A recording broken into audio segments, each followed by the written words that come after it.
Hello everyone, this is Priyanka and welcome back to my YouTube channel study with और में आपका बहुत बहुत स्वागत है। आज जो हम चैप्टर करने वाले हैं वो क्लास 12th के पॉलिटिकल सब्जेक्ट का जो चैप्टर है राष्ट्र निर्माण की चुनौतियां, उस चैप्टर को हम करने वाले हैं। ठीक है, बाकी मैं बता देती हूँ इस चैप्टर में है क्या। बेसिकली इस चैप्टर में हमारे भारत के बारे में है, भारत की आजादी से लेके उस मतलब आजादी के बाद से उसको निर्माण कैसे किया गया, उसमें क्या क्या चुनौतियां आई, उसमें क्या क्या हुआ, वो सारी चीजें इस चैप्टर में। आपको इंटरेस्ट भी आएगा क्योंकि ये भारत के बारे में, आप जहाँ रहते हो उसके बारे में है, तो बहुत मजा आने वाला है इस चैप्टर में। एक बात कहूँ तो ये मेरा चैप्टर फेवरेट है।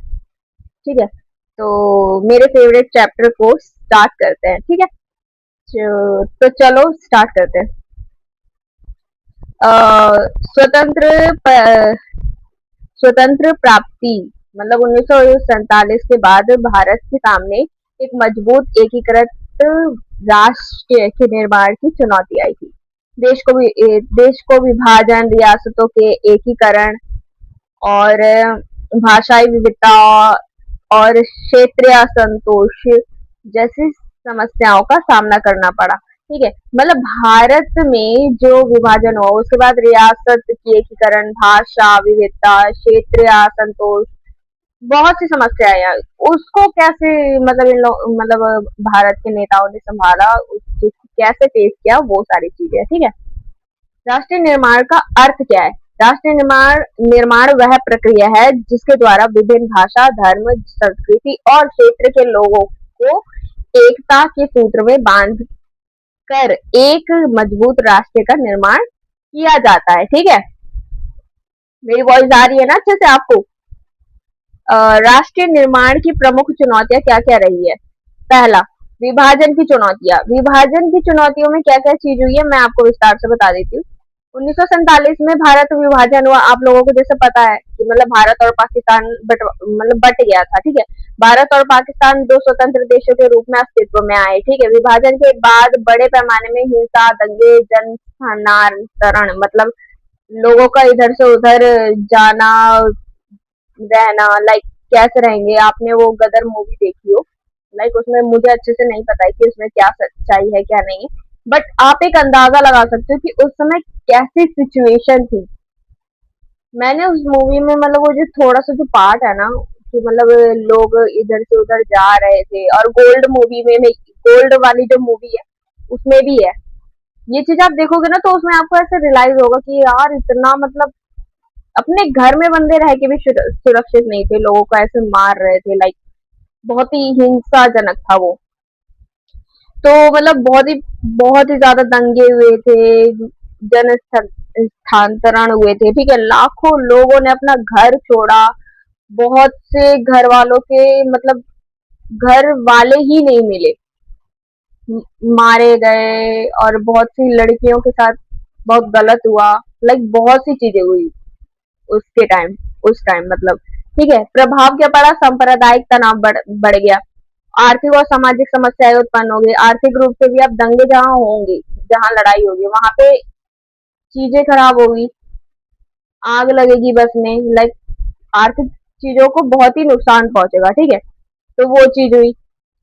शरणार्थियों के पुनर्वास की चुनौतियां सामने आई, मतलब जो शरणार्थी है मतलब पाकिस्तान से जो इंडिया आए थे, इंडियन मतलब हिंदू हिंदू जो थे वो आए थे, उनको रहने की कैसे बसाने की वो चुनौतियां आ गई थी। ठीक है, रियासत का एकीकरण। स्वतंत्र देश के समय भारत लगभग 565 रियासतें थी। ठीक है, इन रियासतों को भारत संघ में मिलाना आवश्यक था।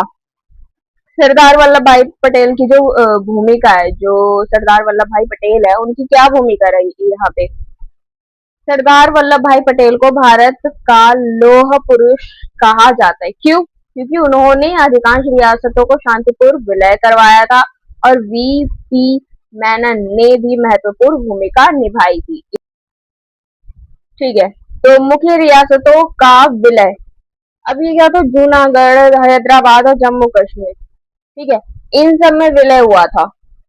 मुख्य रियासत जो थी उनका विलय, ये मतलब मुख्य है। रियासतों के बारे में बाकी और भी होंगी, वो अच्छे से नहीं बताया, बट मुख्य के बारे में बता रहे हैं, ठीक है। जम्मू कश्मीर समस्या क्या हुई थी? जम्मू कश्मीर समस्या के राजा हरि सिंह स्वतंत्र रहना चाहते थे, ठीक है। जो राजा थे वो स्वतंत्र रहना चाहते थे। पाकिस्तान समर्थित कबाली कबायली आक्रमण के बाद भारत से सहायता मांगी। मतलब पाकिस्तान समर्थित कबायली आक्रमण जो हुआ था ना, उसके बाद भारत से सहायता मांगी कि हाँ भाई हमारी हेल्प करो, मदद करो। विलय पत्र पर हस्ताक्षर किए इनने उस समय, मतलब उसके बाद विलय पत्र पे जो था उनने हस्ताक्षर किए कि हाँ भाई हम तुम्हारे साथ है, लाइक वैसे, ठीक है। यह मुद्दा बाद में संयुक्त राष्ट्र तक पहुंच गया था। ये संयुक्त राष्ट्र तक भी ये बात पहुंच गई थी कि ऐसी ऐसी बात हुई है, ठीक। भाषाई राज्य की मांग, ठीक है। भारत में अनेक भाषाएं बोली जाती है, ठीक है। लोगों ने भाषा के आधार पर राज्यों का गठन करने की मांग की। भाई हम ये भाषा बोलते हैं, लाइक तमिल लोग यहाँ पे रहेंगे, बांग्ला वाले मतलब पश्चिम बंगाल में रहेंगे, ऐसे से कन्नड़ वाले मतलब कर्नाटका में जो भाषा बोल रहे थे वो कर्नाटका में रहेंगे, लाइक ऐसे ना गठन करने की मांग हो गई, ठीक है। अब आंध्र प्रदेश का गठन कैसे हुआ? एक नाम है, वैसे मेरे से शायद प्रोनाउंसिएशन गलत हो जाए। पोट्टी श्रीरामुलु ने तेलुगु भाषा राज्य की मांग करने के लिए अनशन किया, ठीक है। उनकी मृत्यु के बाद 1953 में आंध्र प्रदेश का राज्य का गठन हो गया। मतलब लो भाई, मृत्यु के बाद आंध्र प्रदेश का गठन हो गया। तो ऐसे ही लाइक ये सारी चीजें हमारे जो भारत में ऐसे ऐसे देश है ना, वो भाषाई तौर पे विभाजित हुए, ठीक है। पुनर्गठन आयोग 1953, 1953, 1953 अध्यक्ष थे फजल अली। सिफारिश के आधार पर 1956 में राज्यों का पुनर्गठन किया गया कि भाई ये वाला ये राज्य बनेगा, ये वाला ये राज्य बनेगा, लाइक, ठीक है। आ जाओ नेक्स्ट पे। राज्य पुनर्गठन अधिनियम 1956। भारत भाषाई आधार पर राज्यों का पुनर्गठन हुआ, ठीक है। भारत की एकता को बनाए रखते हुए क्षेत्रीय आकांक्षाओं को सम्मान दिया गया, ठीक है। राष्ट्र निर्माण में कांग्रेस की भूमिका क्या रही है? इंडियन नेशनल कांग्रेस ने स्वतंत्र के बाद देश को स्थिर नेतृत्व प्रदान की। अब पता नहीं क्या हो गया। लोकतांत्रिक व्यवस्था को मजबूत किया, ठीक है। जो लोकतांत्रिक व्यवस्था थी उसको मजबूत किया, राष्ट्रीय एकता बनाए रखने का प्रयास किया। महत्वपूर्ण व्यक्ति जो थे हमारे मतलब इस प्रक्रिया में या इस टाइम पे, वो थे जवाहरलाल नेहरू, ठीक है। वो क्या थे? भारत के प्रथम प्रधानमंत्री थे। आजादी के बाद पहले प्रधानमंत्री वो थे। लोकतंत्र और धर्मनिरपेक्षता के समर्थक थे, ठीक है। सरदार वल्लभ भाई पटेल जो थे, उन्होंने क्या किया था? रियासतों के एकीकरण में महत्वपूर्ण भूमिका निभाई, ठीक है। वीपीएन सॉरी वीपी मैनन रियासतों के विनय में सहयोग दिया था इनने, ठीक है। महत्वपूर्ण तथ्य देख लेते हैं। भारत स्वतंत्र हुआ 15 अगस्त 1945, ये आपको पता है। विभाजन के बाद दो देश बने, पाकिस्तान और भारत, ठीक है। भारत और पाकिस्तान, ठीक है। कुल रियासतें 565 थी और मतलब राज्य पुनर्गठन आयोग 1953 में बना। राज्य पुनर्गठन अधिनियम, ये आयोग है 1953 में, अधिनियम 1956 में, और आंध्र प्रदेश का गठन 1953 में। 1953 में किसकी मृत्यु हुई थी? मैंने एक नाम लिया था ना, उनकी मृत्यु के बाद आंध्र प्रदेश का गठन हुआ था, ठीक है। इंपोर्टेंट क्वेश्चन पे आ जाओ। पहला क्वेश्चन है, राष्ट्र निर्माण की प्रमुख चुनौतियों का वर्णन कीजिए, ठीक है। अब क्या क्या चुनौती आई थी वो चीज बतानी है। स्वतंत्रता प्राप्ति के बाद भारत के सामने एक मजबूत राष्ट्र निर्माण की चुनौती आई थी। देश अनेक समस्याओं का सामना करना पड़ा, मतलब देश को अनेक अनेक समस्याओं का सामना करना पड़ा। मुख्य चुनौतियां निम्नलिखित है, आप चाहो तो नोट डाउन कर सकते हो। नोट डाउन करने के लिए मैंने एकदम अच्छे से लिखा है, ठीक है, तो कर लो। विभाजन की समस्या 1947 में भारत का विभाजन हुआ, पाकिस्तान का निर्माण हुआ। इसके कारण बड़े पैमाने में सांप्रदायिक दंगे हुए तथा लाखों लोगों ने अपना घर छोड़ के दूसरे देश में जाना पड़ा। लाइक यहाँ पे जो इंडिया में जो मुसलमान थे बहुत से वहां चले गए पाकिस्तान में, और पाकिस्तान में जो इंडिया थे ना वो मतलब हिंदू जो थे ना वो इंडिया आ गए। ठीक है, ये चीज हुआ। रियासतों की एकीकरण। स्वतंत्रता के बाद, स्वतंत्रता के समय भारत लगभग 1965, सॉरी क्या हो रहा है, 565 रियासतें थी। इन रियासतों को भारतीय संघ में मिलाना एक बड़ी चुनौती थी कि हाँ भारत के साथ मिलकर काम करें, मिल जाए लाइक। ठीक है। जम्मू कश्मीर का प्रश्न।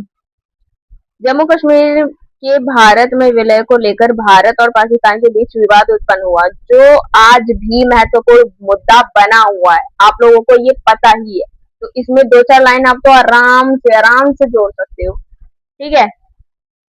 भाषाई राज्यों की मांग। भाषा के तौर पे मतलब देश के विभिन्न क्षेत्रों में भाषा के आधार पर राज्यों के गठन की मांग उठी। ठीक है। इससे राष्ट्रीय एकता को बनाए रखने के लिए चुनौती का सामना करना पड़ा भाई, उसे फेस करना पड़ा, उसको ठीक करना पड़ा, उसको सोल्यूशन निकालना पड़ा। ठीक है। राष्ट्रीय एकता बनाए रखना। भारत में विभिन्न धर्म, भाषा, संस्कृति आप लोग जानते हो। ठीक है। इन विविधताओं के बावजूद देश की एकता और अखंडता बनाए रखना आवश्यक था। ठीक है। तभी देश डेवलप करेगा। आपस में लड़ाई होगी तो डेवलप कैसे करेगा देश। ठीक है। निष्कर्ष देख लेते हैं। इन सभी चुनौतियों का सफलतापूर्वक सामना करके भारत ने स्वयं को एक मजबूत और लोकतांत्रिक राष्ट्र के रूप में स्थापित किया है। तालियां। हमारे भारत ने बहुत बहुत स्ट्रगल देखे और आज दुनिया के सामने बहुत अच्छी छवि बना रखी है भारत ने। ठीक है, आ जाओ नेक्स्ट। रियासत के एकीकरण में सरदार वल्लभ भाई पटेल की भूमिका का वर्णन करना है। ठीक है। उत्तर देख लेते हैं। स्वतंत्रता के समय भारत में लगभग 565 रियासतें थी। इन रियासतों को भारत संघ में मिलाना राष्ट्रीय निर्माण के लिए अत्यंत आवश्यक था। ठीक है। सरदार वल्लभ भाई पटेल को रियासत के एकीकरण का श्रेय दिया जाता है। उन्होंने भारत का लौह पुरुष भी कहा जाता है। ये लाइन भी आप ऐड कर सकते हो। ठीक है। चलो भूमिका देख लेते हैं। उन्होंने रियासतों के शासकों को भारत में विलय के लिए समझाया। ठीक है। अधिकांश रियासतों का शांतिपूर्ण तरीके से विलय कराया। ठीक है। जूनागढ़, हैदराबाद और जम्मू कश्मीर जैसी जटिल रियासतों की समस्या का समाधान किया। वीपी मेनन के सहयोग से विलय प्रक्रिया को सफल बनाया। ठीक है। महत्व क्या था, महत्व देख लेते हैं। भारत की राजनीतिक एकता स्थापित हुई, राष्ट्रीय अखंडता मजबूत हुई, देश के विकास का मार्ग प्रशस्त हुआ। मतलब बहुत से महत्वपूर्ण बातें हुई, बट तीन चीज को देख लेते हैं कि भारत की राजनीतिक एकता स्थापित हो गई, विलय हो गया। ठीक है। अखंडता मजबूत हो गई। भाई सारे एक साथ आ जाएंगे तो एक मजबूती आ जाती है। लाइक आपने बचपन में कहानी सुनी हो, एक लकड़ी आसानी से टूट जाती है, सारी लकड़ियां मिल जाए तो तोड़ना मुश्किल है, तो वो चीज हो गई। देश का विकास प्रशस्त हुआ। मतलब फिर नेक्स्ट टॉपिक जो हुआ वो चीजों को ठीक करने और सुधारने में हुआ। ठीक है। सरदार पटेल जी के प्रयासों के कारण भारत के संगठित और शक्तिशाली राष्ट्र बन सका। ठीक है। उनके कारण ही शक्तिशाली और संगठित देश बन सका। चलो आ जाओ नेक्स्ट पे। भारत विभाजन के कारणों और प्रभावों का वर्णन करना है। ठीक है। 1947 में भारत का विभाजन हुआ और भारत तथा पाकिस्तान दोनों राष्ट्रीय तंत्र मतलब स्वतंत्र राष्ट्र बन गए।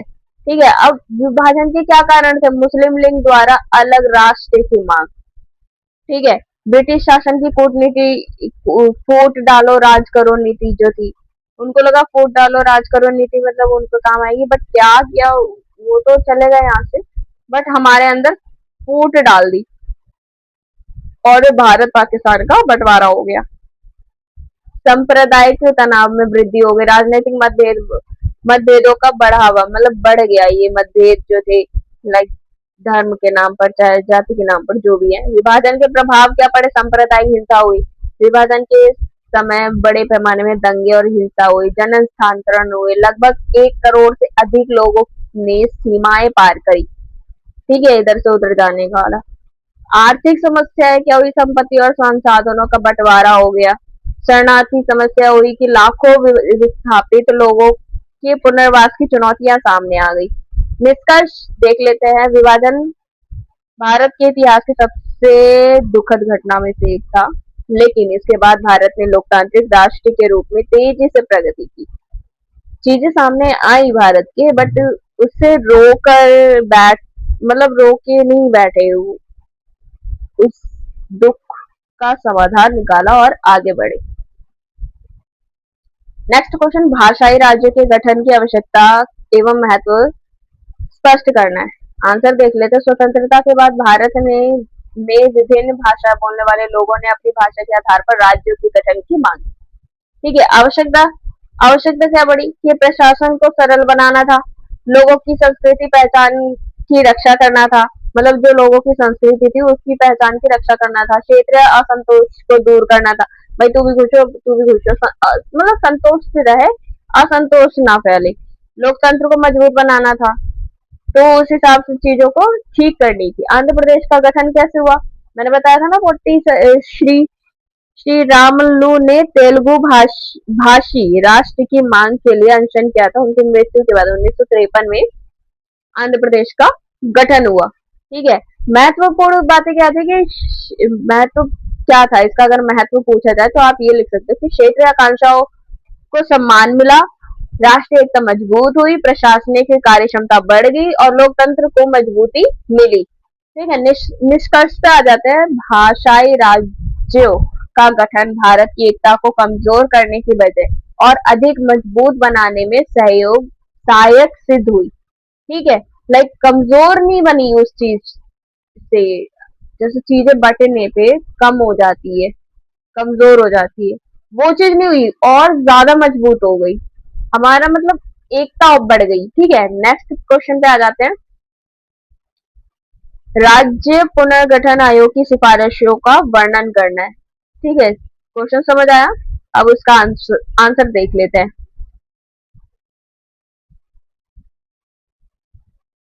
तो इसका आंसर देख लेते हैं। भाषाई राज्यों की बढ़ती मांग को देखते हुए 1953 में राज्य पुनर्गठन आयोग का गठन किया गया। ठीक है।